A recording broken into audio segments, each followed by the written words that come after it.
দোয়া কুনুত পারেন না বলে যারা ভয়েতে বেতের নামাজই পড়েন না, তারা শুনেন তিনটা কাজ আপনার জন্য রয়েছে।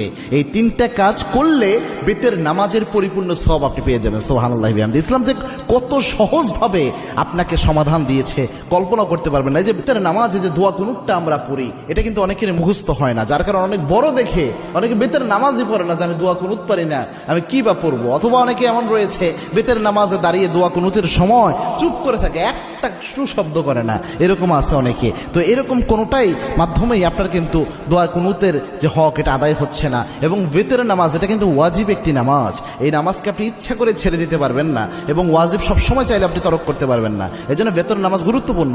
এবং কি আল্লাহর হাবিব সাল্লাল্লাহু আলাইহি ওয়াসাল্লাম বলতেন, ইন্নাল্লাহা বিতরুন ইউহিব্বুল বিতরা, আল্লাহ রাব্বুল আলামিন নিজে বেজরকে আল্লাহ রাব্বুল আলামিন নিজে ভালোবাসেন। সুবহানাল্লাহ। এবং আল্লাহর হাবিব সাল্লাল্লাহু আলাইহি ওয়াসাল্লাম সফর অবস্থায়ও প্রায় সময় চেষ্টা করতেন বেতের নামাজ যেন ছুটে না যায়। আল্লাহু আকবার। এই জন্য বেতের নামাজ মা বোন যারা রয়েছেন, বিশেষ করে আমার যুবক বাবা ভাইয়েরা যারা রয়েছেন এবং আমার বাবাজিরা যারা রয়েছেন, বেতের নামাজে আপনি দোয়া কুনুত পারছেন না, আপনি কি করবেন?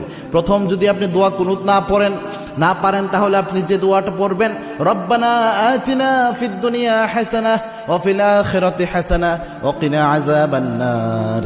এই যে আয়াতের একটা অংশ, একটা দোয়া আল্লাহ রাব্বুল আলামিন দিয়েছেন, এই দোয়াটা আপনি প্রথম পড়ার চেষ্টা করবেন। বেতের যে সময়টা এই দোয়া পড়বেন, রব্বানা আতিনা ফিদ দুনিয়া হাসানাহ ওয়া ফিল আখিরাতি হাসানাহ ওয়া কিনা আযাবান নার। এটা পারলেন না ধরেন আপনি, তখন আপনি কি পড়বেন? আল্লাহুম্মা গফিরলি, আল্লাহুম্মা গফিরলি, আল্লাহুম্মা গফিরলি। এটা বারবার আপনি পড়তে থাকবেন, তাহলেও দেখবেন ইনশাআল্লাহ বেতরের হক আদায় হবে।